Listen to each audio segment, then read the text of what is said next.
second ever show. I'm Dan Olson, co-hosting with the lovely Kenya Landers. Hello. And here we go. We're going to talk everything JUCO girls basketball. And let's start it off with a rewind, as we usually do, and kind of recapping some of the games that we've had from the past week. I was out at watched some of these games live, and tend to try to do that pretty much every week. But we had a big game. Jones County, Mississippi played Mississippi Gulf Coast. We kind of alluded to that last week, and Mississippi Gulf Coast put it on them. I think I want to say it was an 85-55 game of some sort like that. But just to kind of refresh, the backcourt for Mississippi Gulf Coast is strong, and then they've got one of these tweener forwards that kind of can play in and out, Jacqueline Houston, and along with Jashera Hunt, who's their point guard that can stroke it from deep. They're going to be a formidable opponent as we move forward into the month of February to get out to Wyoming. And then I was at Gulf Coast. I was at Northwest Florida State. They hosted a tournament with Miami-Dade, with Eastern Florida State. So there were three nationally ranked opponents. Of course, the number one team, Northwest, hosted it. And Eastern Florida State went down to defeat against Gulf Coast, and then they lost again. So they went 0-2 for the weekend. They're still a national power. And as I kind of alluded to last week, she was really strong through last year. I mean, I think she was undefeated, and then I think I jinxed her one day, but then she finished strong the rest of the way out. But she's doing this for a reason. MJ Baker's doing it for a reason. She wants to play quality competition early, and she wants to, get her players to play harder and be more focused. And she's going to do it again next week because she's going back to play Gulf Coast again on their home floor. So, I love that. I mean, my hat's off to her for doing that. And it's not where you start, it's where you finish, right? Right. So, Right. But for Gulf Coast, Izzy Mamadou, their 6'3" star center who used to be at Eastern Florida State, kind of came back to haunt them a little bit. She kind of came on strong through the second half, finished with 15 and 11 boards, but a bit of a defensive presence too, for Gulf Coast. But Gulf Coast got some players now. They got a lot of mix and match stuff that they can do, and thus the number 2 national ranking. Yep. You got two of the top teams in the country, both from the Panhandle, like I alluded to last week. So, and then Northwest put it on Miami-Dade pretty hard. Miami-Dade's kind of in a rebuilding process. Susan Summons, one of the, I want to say, legendary women's coaches of the JUCO age here. She's been doing it an awful long time. Successful not only with her team on the floor, but her graduation rate, I think, is, if it's not 100%, it's like 99. Like she gets it done for them. So that's a big part of what she does. So it'll be interesting to see how Miami-Dade does. But Northwest, Celia Rivera, the top ranked player in the country, the Frenchman, it's unsigned going into the spring signing period. She showed me that she's a difference maker, better than a couple of the other kids around her from a national ranking standpoint. I think she had the 7 starting points of the game for Northwest. So she hit a couple of buckets inside, and then she drains a 3 on trailing the break. So she's kind of got an interesting game. The difference with her versus a lot of the others, Kenya, she can score. Yeah. And that's huge. Then we moved out to Idaho, southwestern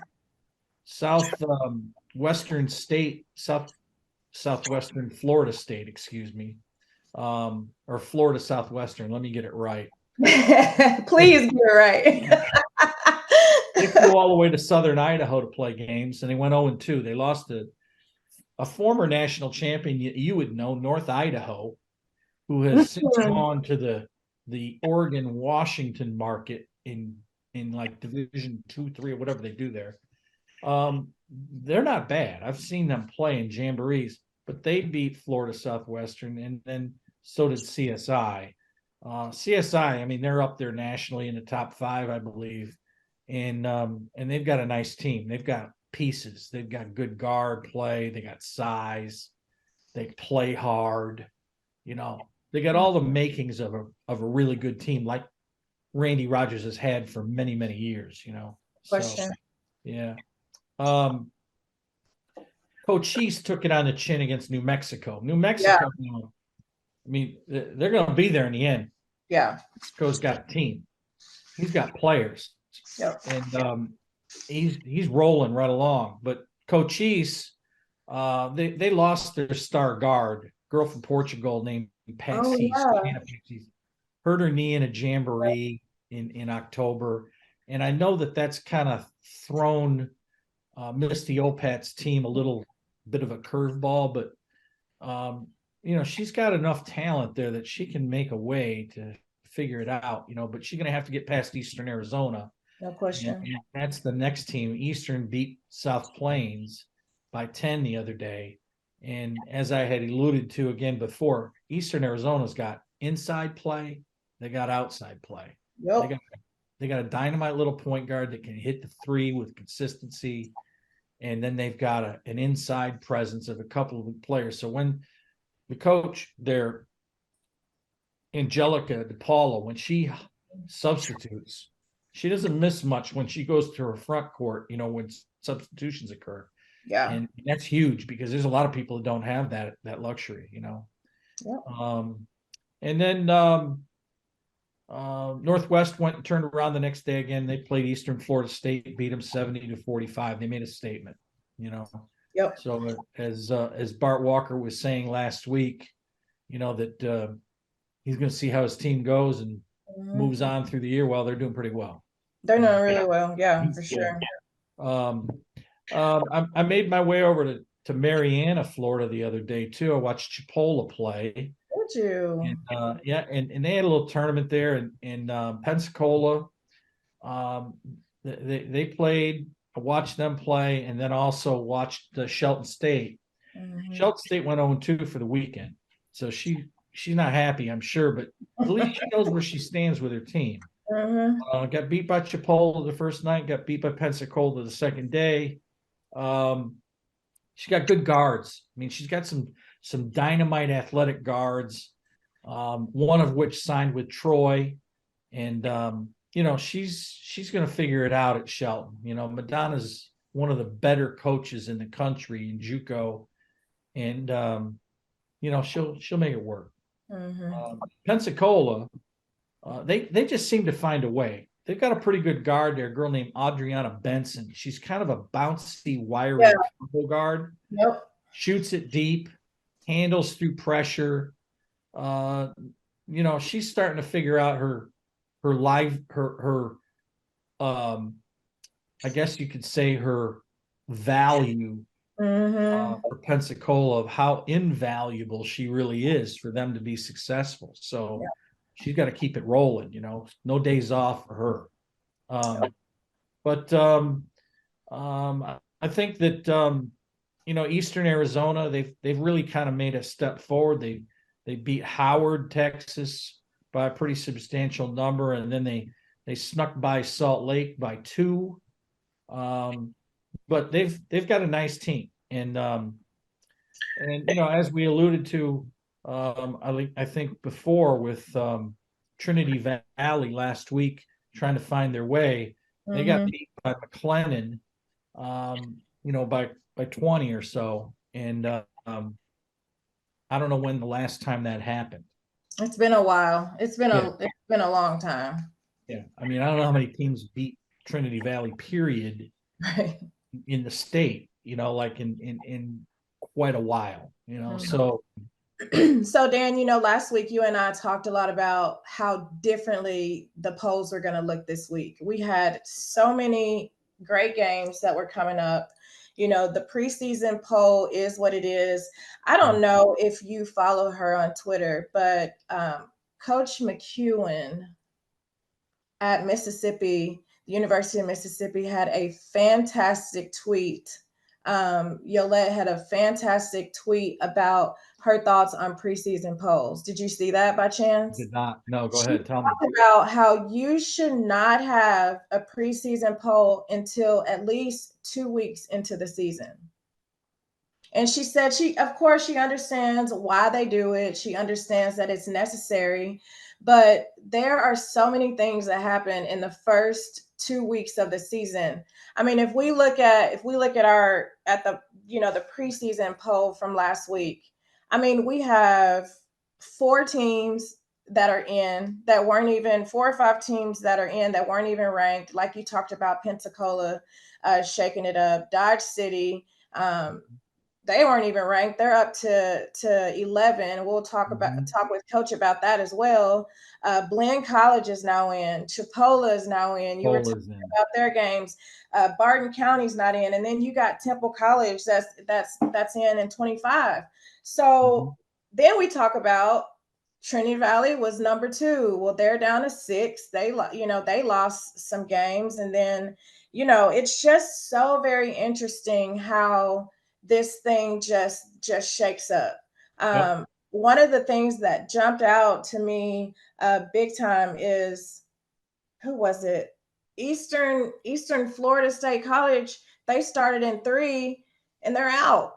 They're out of the polls. And so there's just so many things that shake and move and happen. And I think that it's going to be like this every week. Because like you said earlier, the teams are playing, nobody's really running and hiding. And that is the fun thing about what we're seeing in JUCO women's basketball right now. Everybody wants to smoke. Nobody's running and hiding. Everybody wants to play. And those teams that are playing those competitive schedules, I mean, they're just going to keep climbing. And I think you can even take a couple knocks here and there because of the people that you're playing. You're going to be able to hold some steady spots. What do you think? Yeah, I would agree with that. And I like that. I mean, that's huge that you can play valued games instead of blowouts. I mean, it gets tough to coach a blowout more so than it is a tight game. Exactly. Exactly. We're up playing time a lot. You are absolutely right. And I think that's a crapshoot early on. You don't know what you're getting. I completely agree. Yeah. Well, I just thought that was very interesting. And one thing that really also jumped out at me, we were talking about Dodge City and their game tonight with Hutch, who that's a top 20 matchup, and so these people are entering into their league play, and you're playing top 25 teams. So I'm here for it, and I love to see it. Me too. Bring it on. Bring it on.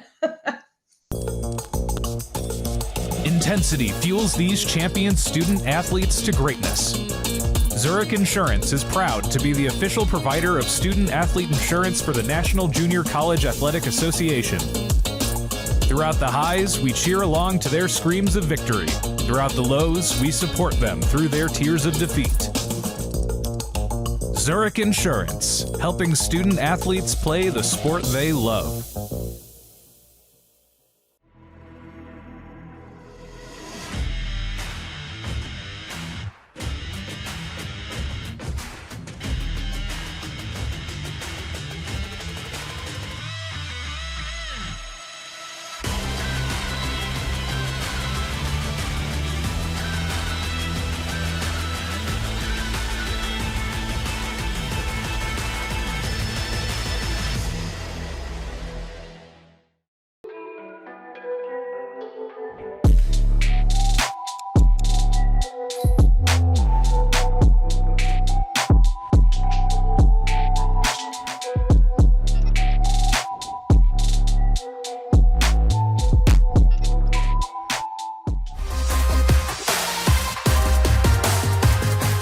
Welcome back to Hot Hoops. We're on an upload section of our show. Let's talk about where we're going here in the future. Next 1-2 weeks, we're going through Thanksgiving break time frame where we're doing some tournament play perhaps and games before the shutdown of the Thanksgiving holiday, Kenya. But I want to start it off with an in-state rivalry, so to speak, in Texas. We've got Blinn playing Collin. Yeah. And listen, it's no secret anymore. Collin has perhaps the best 3-guard backcourt in the country. Yep. I mean, they got 3, and it's all spearheaded by a tiny little 5'4" point guard, Mackenzie Buss, who's going to Texas, by the way. Okay. Yeah. But this kid's fearless. She motors. She sticks to 3. One of the most improved guards from year 1 to year 2 in JUCO, in my opinion. Okay. Yep. Then they got Kennedy Archibald. This kid, she's built for basketball. Like, she's a pogo stick the way she jumps. She got a feathery shot. Her best part of her game is the way I like to watch her play off the dribble, pulling up. I mean, it's like she's just rising, and she keeps on going, and then boom, it's in the J. You know, she got the J down in a mid-range game. But perhaps their best guard is International, Jenny, right? Yes. New Zealand. Now, this kid was an All-American last year. Plays fast, plays under control, hits the 3, gets to the rim, makes plays, is a guard that can score, but a glue player. Mm-hmm. And I have to say this too. They don't have a lot of depth, but the coach there, he's one hell of a good coach, I think. He really gets it done. And I'm a big fan. I enjoy going and watching his teams play and practice.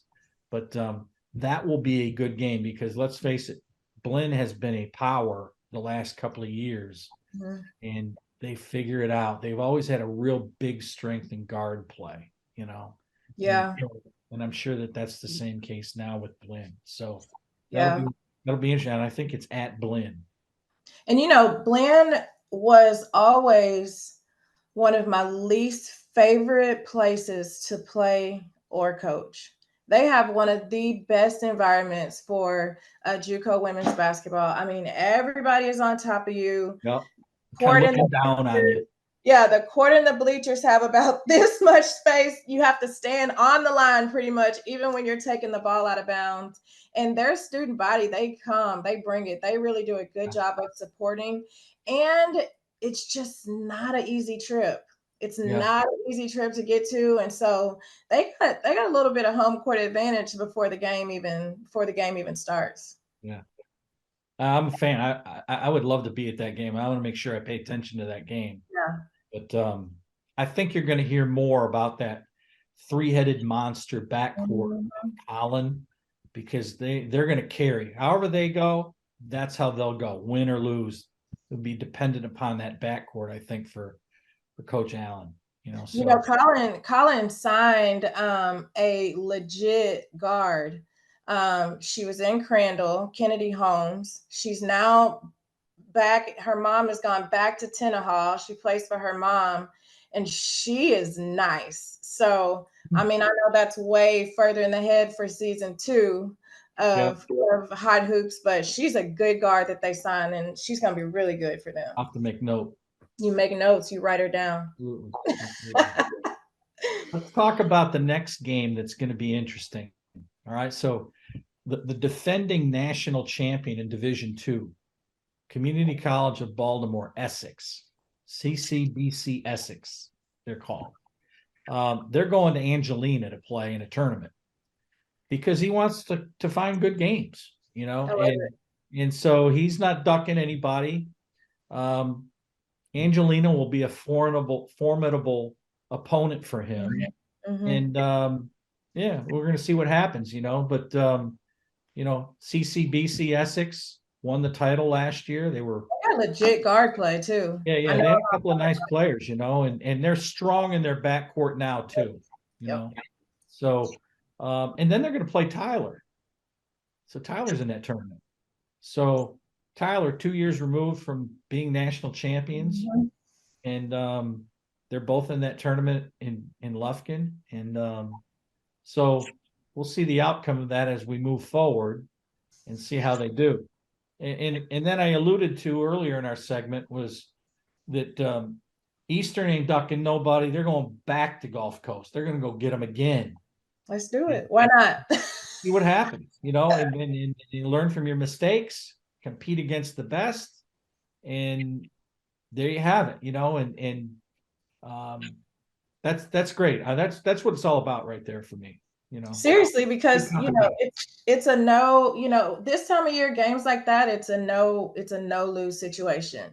You play really well, you come out on top, it gives your team some swagger, some confidence. If you happen to come up short, you just had a major test, right? And now you can go show your teams, hey, we just need to correct this, and it gives you a little bit more ammo. You're not that good yet, right? Yeah, there you go. That's what we like to say early in the season. Gotta keep grinding. That's right. Otero out of Colorado. They're playing New Mexico. Otero, formerly or the head coach at Otero, formerly an assistant at Chipola, Kyle Herring. He's been now at Otero there a couple of years. He's got a couple of players now that are interesting players. They shoot it pretty well from deep. Yep. So they get streaky and then they start making runs on people, In fact, they beat New Mexico in a jamboree earlier in the year that I saw. I don't know. I didn't watch the whole game, but they got on that ride, where they stick in threes. Yeah. And they got a good forward that can step out. They got a pretty good guard that can make shots. So, we'll see what happens with that game as we move on, But the old New Mexico team has got a nice roster. Yeah. And they added to it right, I guess, before the cutoff time. But a girl named Keishia Antonio, 5'10" point guard out of Angola in Africa, came over, had delayed, I think, through the embassy, et cetera. She's putting up numbers. Yeah. I mean, this kid's cat quick, explosive, sticks the ball she's not fearless at all. She if you give her the ball, it's going to go up, but she's going to break you down and get to the hoop. So, nice guard that complements his other post players that he's got. And so I got a feeling as we move forward to where we're in February, we're going to be talking a lot about New Mexico Junior College. They're gonna be a tough opponent for somebody. So I'm going to be in Midland, Texas for the Midland NIT for a day. I'm going to see Trinity Valley in action live. I'm going to see Panola there. I think South Plains is there. I believe Hill might be there. So, and I know that you've been at that tournament before in years past. It's been a pretty solid tournament, It is. It was always one of our favorites. I mean, it is just a place where people come and play, and you're going to get solid competition. You're going to get to play in a great facility. Right. And it gives the kids, now I don't know a lot about what it looks like in Wyoming, just a little bit of what I've seen online and on some live stream games, but that facility that you play in Midland is so similar to me to Salina, Kansas. It really puts me in the mindset of that. And I mean, it's a great tournament. He does a really good job with that. And always said, went to Florida, we went west, we went to Midland. That's just, you're gonna get everything you want from those places. Yeah, no, Ron's done a great job, Ron Jones. Yep. And you're right about the atmosphere in that building, a lot similar to where Salina once was, where you got a depth perception thing going on. If you're a new team walking in there and you're not used to it, yep, is it's a big building, Yep. you know, but man, it's top notch. I mean, I like going there and watching games, Mhm. and I always know that there's going to be good competition there for the day. So, Yep. and we're going to see what Midland's got. You know, Midland's hosting it, and you know, they're knocking on the door. You know, so we'll see how that plays out. You know, Landon mentioned Northwest Kansas Tech is one of his first Mhm. stops. Yep. In Northwest Kansas now, they've got a couple of kids that can hoop too. They got a guard that's a big guard named Serena Lee, who had initially signed with Memphis. Yes. Rashad Baker is the head coach there now. And but then they've got a couple other kids. Jalen Alexander is like a 6'2" forward center, can run, jump. He's got some pieces there. He doesn't have a lot of pieces, but he's got enough to make some people be aware of him, you know. Like Mhm. you can't not prepare for him, you know. Mhm. And so they're playing Cowley County in South Kansas. And Todd Clark's always going to have a good team of fundamentally tough kids that are going to compete on every possession. And that's what he's got again this year, you know. Yep. So in a nice kind of a cracker box place to play, got a lot of personality to that gym, you know. Yeah. Yeah. And so you know, we'll see what happens. But and then last but not least, we got Pearl River gonna go play Shelton.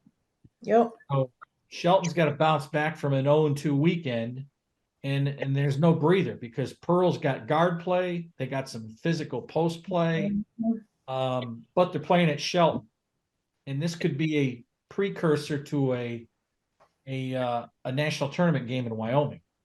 So, yeah, we're going to see how that plays out, and when we have another moment, we're going to be talking with Landon Steele. He's the Yes. head coach at Dodge City Community College. He's going to be on our hot seat, and we'll talk to him when we come right back.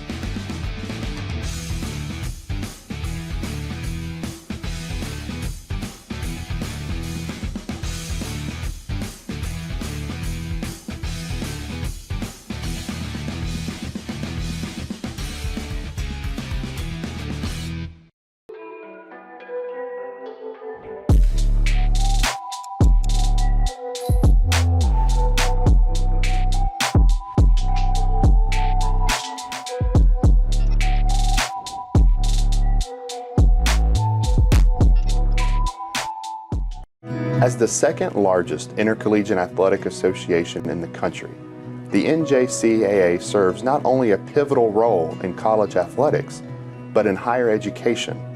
The NJCAA Foundation aims to move the association forward through resources, grant programs, and other special initiatives. Your gift to the NJCAA Foundation will make a difference and create opportunities.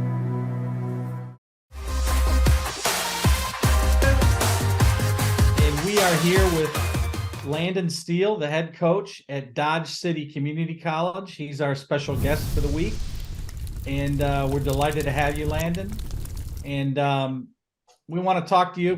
We're putting you on the hot seat now for a little bit. We want to know about you. We want to know about your team, the direction that you're going in, all things Dodge City Conquistador basketball. Okay, so. Yes.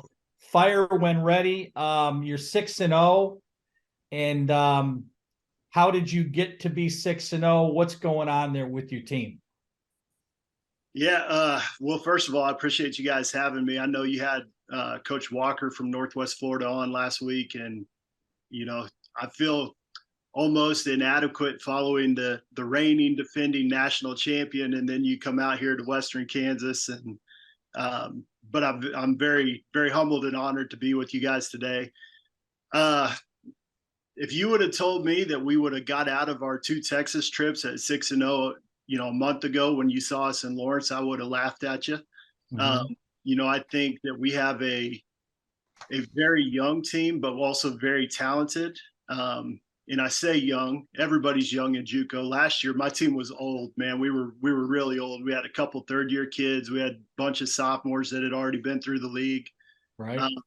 But I think the biggest thing with our team this year and why we are where we're at right now is because of our Jamboree opponents that we played. You know, we've played New Mexico twice. We've played Otero. We've played Three Rivers. You know, we played Salt Lake City. You know, we've done all those things. And I asked all those guys that put the Jamborees on, you know, Michael Peterson out in Denver and Dave Neely, to put us against some of the really good competition, the best that we could get, in order to see where our team was at. Because, you know, if you look at our roster, we're very international. A lot of Australian kids, a lot of new kids. You know, only one returner from last year, and then one girl that came in January and redshirted. So it's all brand new, and I needed to find out real quick where we were at to get us ready for our upcoming week and the start of conference season. So I would give a lot of credit to our players. They've been really, really good about picking things up, you know, especially on the offensive side of things right now. And I think that's a lot where a lot of kids gravitate to anyways, is, you know, let's score a bunch of points and we'll worry about defense when we're on defense. So, and that's me too. You know, that's how I was as a player. I wanted to shoot it. I wasn't really good at locking people up, but our kids have been really good about picking things up offensively so far. Where did you start? Give us your background of where did this all begin with you? All right. Well, so I'm originally from here in Kansas. A lot of people don't know this, but my great granddad actually homesteaded here in Dodge City. So he still has a place. He's passed, but his son has a place that's, you know, 15 minutes from my house. And I grew up in Western Kansas. And to be honest, real quick, Kenya probably doesn't know this, but back when the national tournament was at the Bicentennial Center in Salina, I was just a lowly high school coach coming and watching all the big time games. I watched her win a national championship there.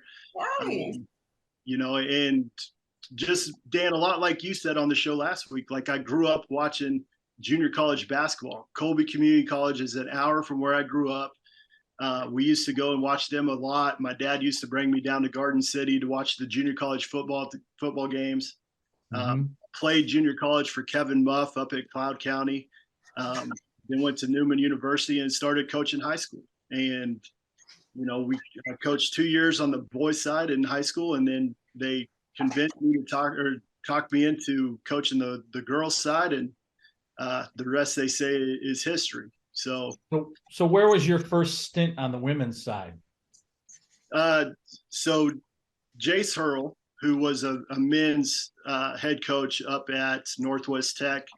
I actually coached his sister, who ended up playing at Hutch for John Onches in MAYB basketball. So he got me an interview at Northwest Tech, and that was my first junior college head coaching job, was Northwest Tech.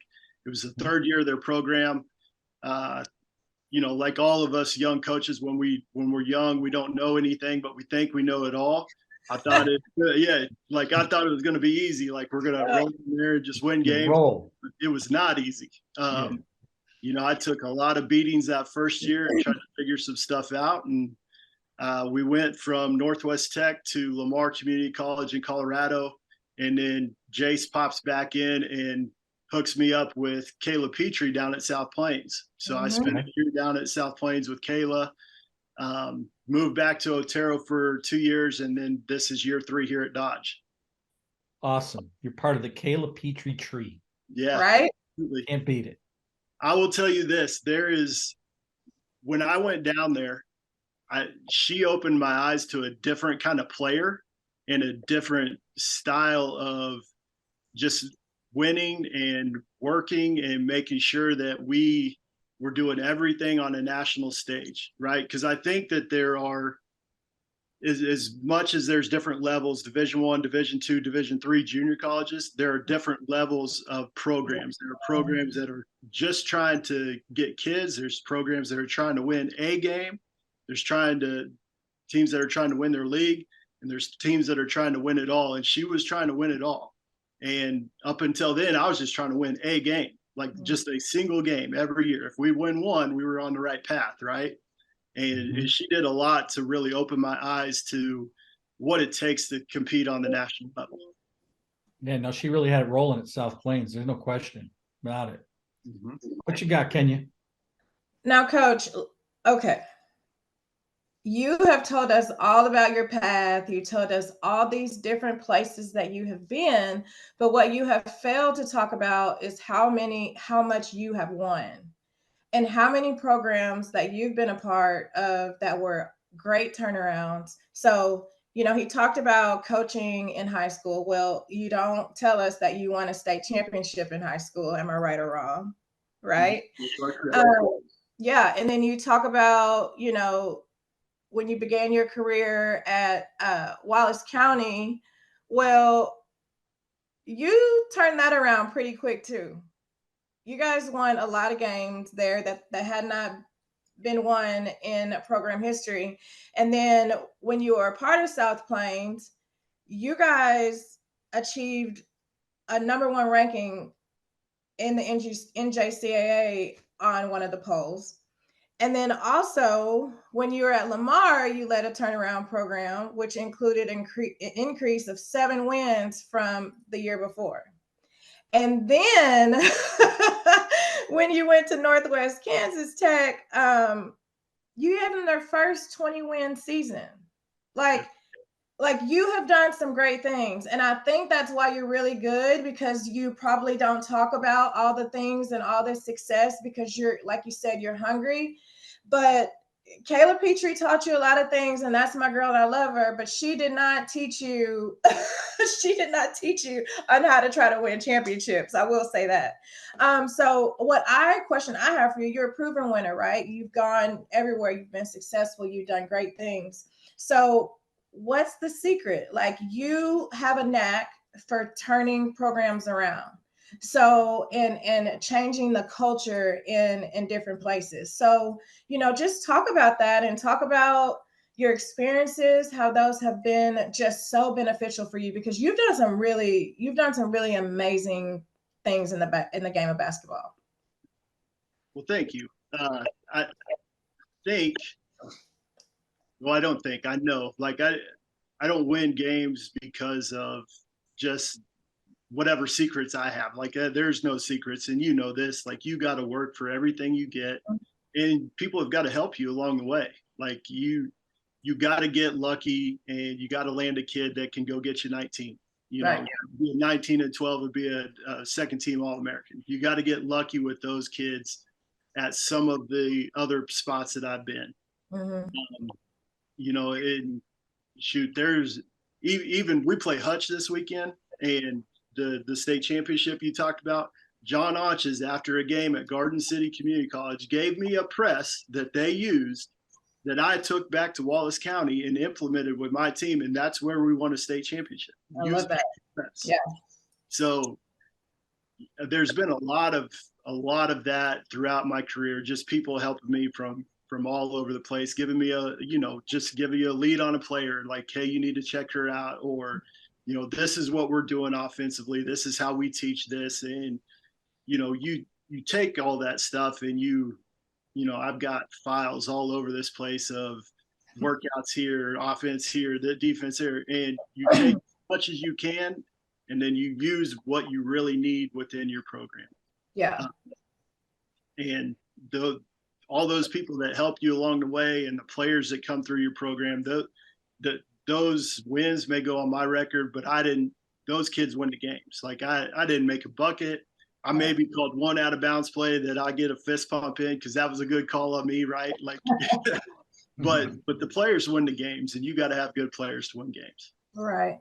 Well, I think it does. I agree with that. It's not always so much about the X's and the O's, but the Jimmys and the Joes, right? So I get that part of it. But, I will say it has to have a lot to do also with just your leadership style and, how you are with your players and your coaches and the people you attract. So you have done, you know, in the first poll, you weren't ranked, correct? And now you guys have moved up to 11 in the almost breaking through the top 10. So you guys are kind of going from the position of, you know, chasing, which you're still chasing, but you're establishing yourself as a very competitive program, not just in your league, but obviously in the country. That's a pretty big jump to not be ranked at all, to jump up and almost break through the top 10. So how do you transition your mind? How do you just keep doing the things you're doing? Because it's different to go from the one that's hunting to being the hunted. So talk to us about that a little bit. Well, I think you asked Coach Walker something very similar last week, right? Like having the target on your back. So soon as the polls come out, you know, we're about to go to practice yesterday, right as they're coming out. So our players are on the floor, and I go in the locker room and I just draw a big old target right on our whiteboard. Mm-hmm. Mm-hmm. And after I wanted to try to get through the practice without them knowing, but somebody let it slip, and so they all knew. But so after practice, we go in and we talk about it. And I think a lot of times, like giving them something visual, right? Just like I draw like a third grader, right? My daughter's in the first grade. She can draw a better target than I can, but I go in there and I put it out there with the dry erase marker, and I draw it, and I'd say, wait, what's this? Everybody's like, oh, it's a target. Like, yeah. Okay. Well, you've just gone from, you know, everybody kind of assuming maybe you're down, and, you know, not really everybody prepping to give you their best shot, now to now you are the target. Right. Mm-hmm. And part of that too, like, you know, we did win the league last year, so there is that target, but when you're not ranked, that right. kind of, that's last year, right? Yeah. When you get to those rankings, everybody starts thinking, okay, well, we're going to prep them and we're going to show them and these things. And it's a complete mind shift from chasing and being hungry and doing that to now having that target on your back. And so we talked about it with our team yesterday. We talked about it again this morning before our workout. And, you know, it just goes back to, you know, like Bill Belichick and Nick Saban, right? Like you ask them, what about this championship? Well, we're just trying to practice really good today. Yeah. You know, you can't lose sight of that. You can't get so far out in your long-term goals and long-term vision that you forget about what's in front of you today. Mm-hmm. So that was kind of our message yesterday, and that will continue to be our message until the end of the season. You're going to be an interesting matchup against some people at the end, and I'm anxious to see how that plays out. So I know that you'll give it your all. You've done really well thus far, and you've had a pretty stellar career at this point, and we're delighted to have had you on for the time and in our second ever show. And good luck to you the rest of the way. Landon Steele, head coach, Dodge City Community College. Best of luck. Thank you, Coach. Thanks for coming on. We appreciate you. Yep. Thank you both. Good luck tonight. Intensity fuels these champion student athletes to greatness. Zurich Insurance is proud to be the official provider of student athlete insurance for the National Junior College Athletic Association. Throughout the highs, we cheer along to their screams of victory. Throughout the lows, we support them through their tears of defeat. Zurich Insurance, helping student athletes play the sport they love.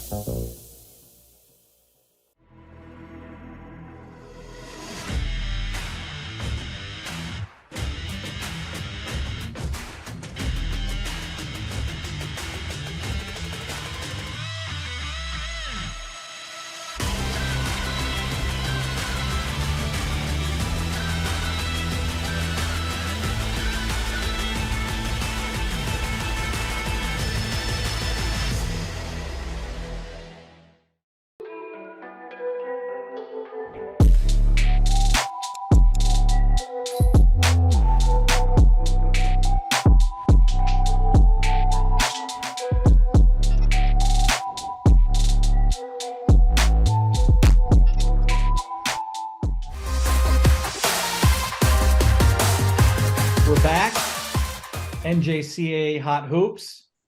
Let's talk about some standouts, some players that really made a statement. A lot of guards. A lot of guards. Gotta have them good guards again. And but they carry you. And we want to. It's somewhat redundant, I guess you could say, on some of these names. But you know what? I'm not going to not mention them.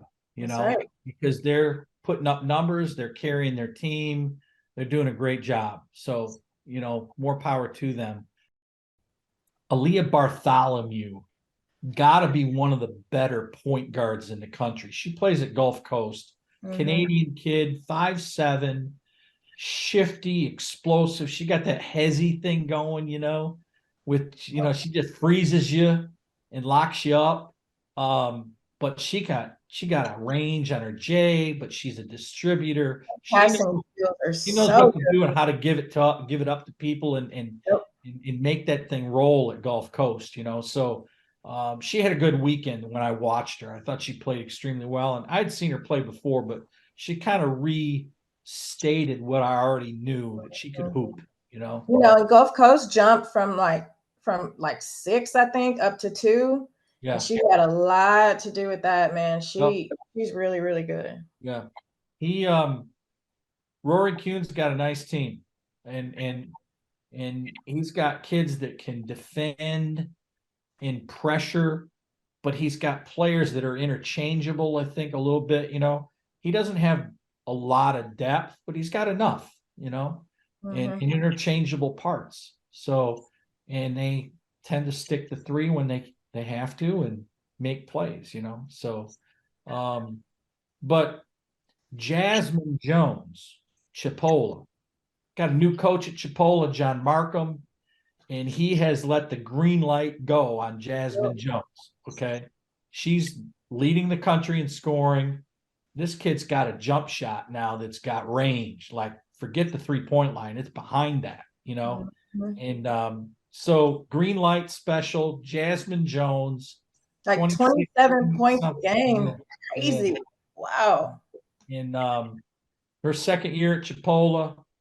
I knew she could shoot it, but now she's really shooting it, So my hat's off to her. She's done well this week so far when I've watched her, and I look forward to watching her again. And of course, they're going to get into panhandle play.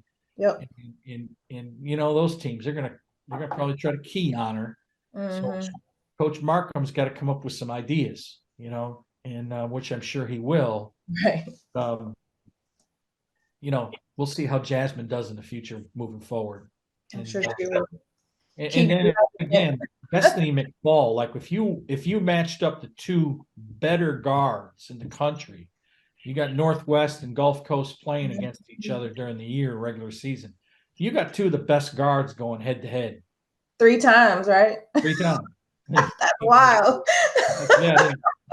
That's wild. Each other up, And so that's what you got. Destiny McFall is a smooth guard, can score, So I know people are lining up for McFall because she got size and she got the ability to put the ball in a hole.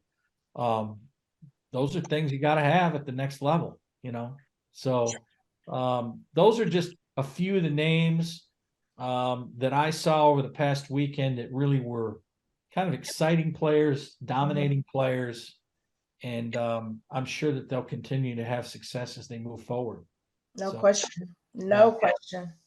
Look, when we come back, we're going to close it down. We're going to have our final word on our second show of the year.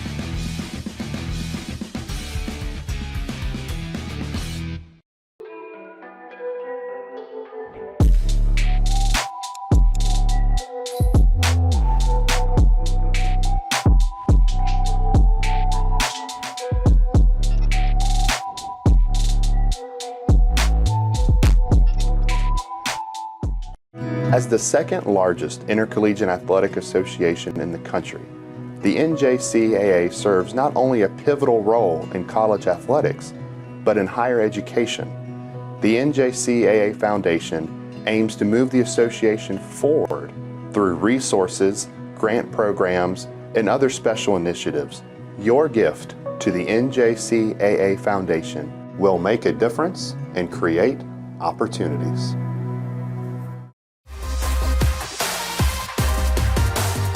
All right, we're back. NJCAA Hot Hoops. Our final segment.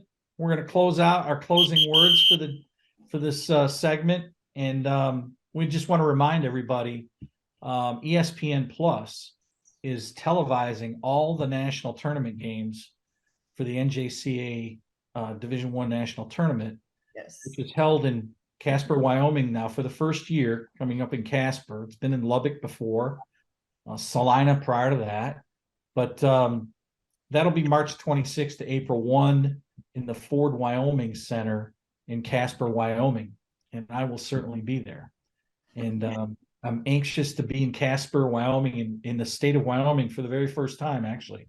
So, we're going to be off next week due to Thanksgiving holiday.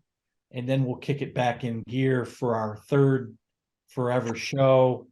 And we'll be anxious to see who's played, done what, so on and so forth as we approach the Christmas holiday break and then start to get into conference play. So, Kenya, what do you have? So as promised, last week we talked about adding our Q&A with our Hot Hoops fans. So I did get a few questions that would like to be answered on our show.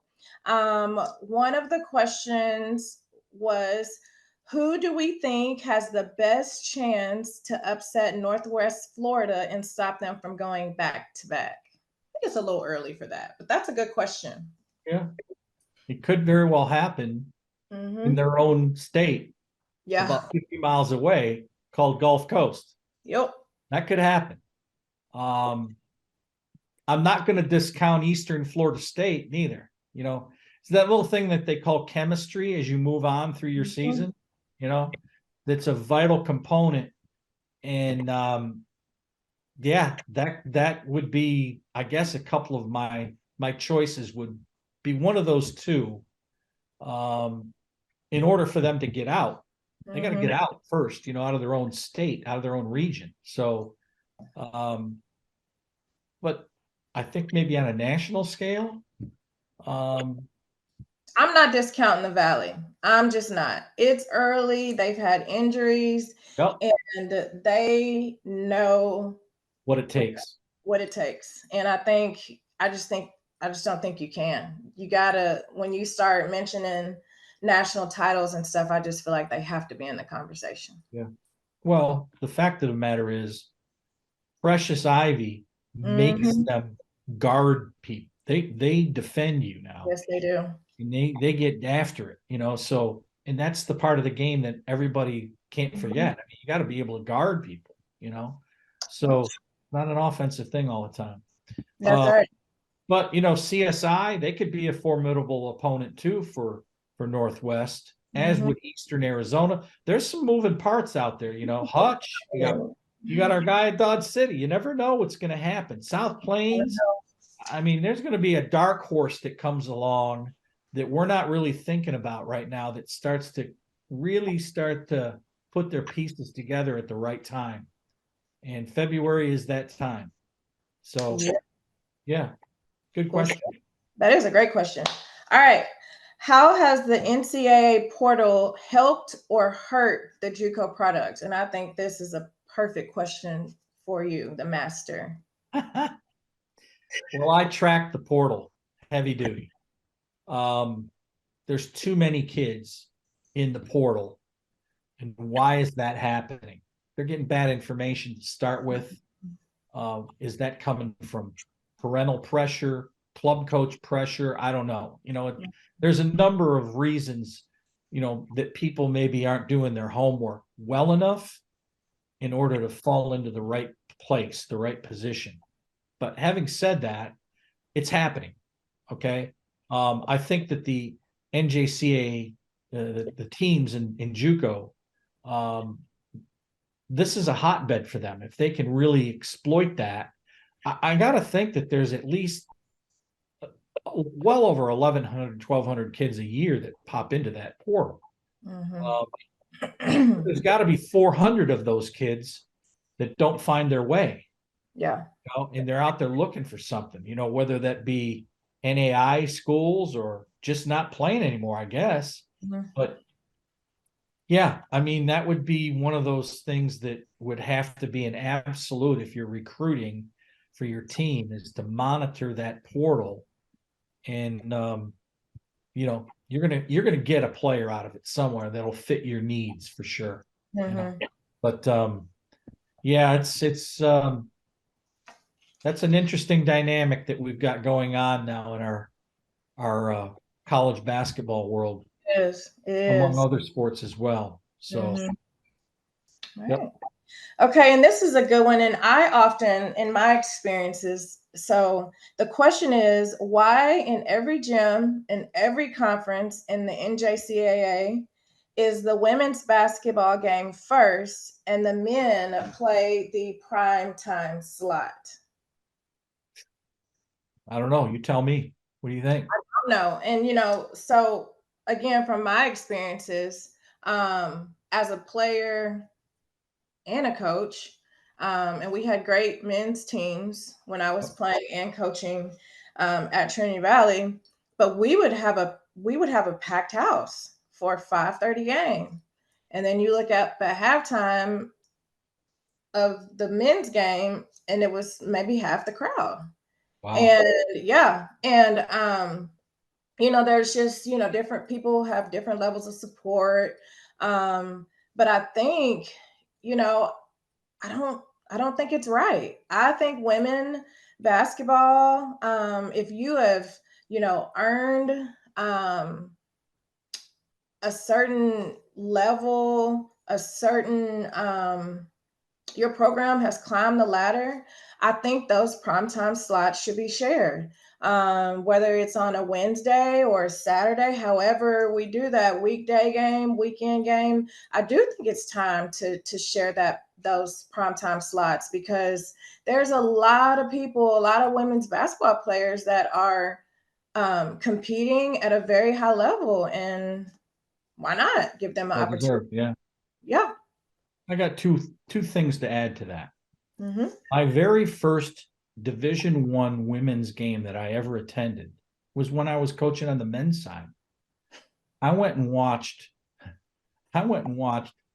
New Orleans play La Tech, and it was a 7:00 game, right? So I went early, and the men are playing. I'm like, wait a minute, what are the men playing for? No, the men they're not drawing like the women. It was half empty. But when halftime of that men's game started, it started to fill up. Yep. And I mean, back in that time frame, those were the two powerhouses of women's basketball. Tim Mulkey, I think, played in that game. I'm taking you back a ways, but you had some legitimate monsters on the court in the women's game that were, big namesakes to now, if you look back. So in that case, they did do that. Okay. Now let's fast forward to now, with the way the women's game has been taking over a lot of the primetime spots. You got Iowa playing in front of 55,000 people in a scrimmage. Yep. You got the women's Final Four having tremendous success, TV ratings, et cetera, et cetera. It's really impressive. I mean, how this has all come to be. Absolutely. From where we were not too long ago, So it's great for the women's game. I'm ecstatic about it. There's great coaches that are in it. There's great players that are in it. And it's a good marketing thing for everybody. I mean, it's really kind of taken off. So Absolutely. keep it going. Yeah. Absolutely. Well, thank you for those people that have contributed to our questions for the week. We didn't get to all of them, but we will keep adding to our list, and we will definitely make sure to keep the interaction going with our viewers and our hosts and co-hosts. Fantastic. Kenya, great to see you again. That concludes our second ever show, NJCAA Hot Hoops. Like I said, we'll be off next week, but we'll be back November 29th, and we'll look forward to having you watch us then as well. Happy Thanksgiving.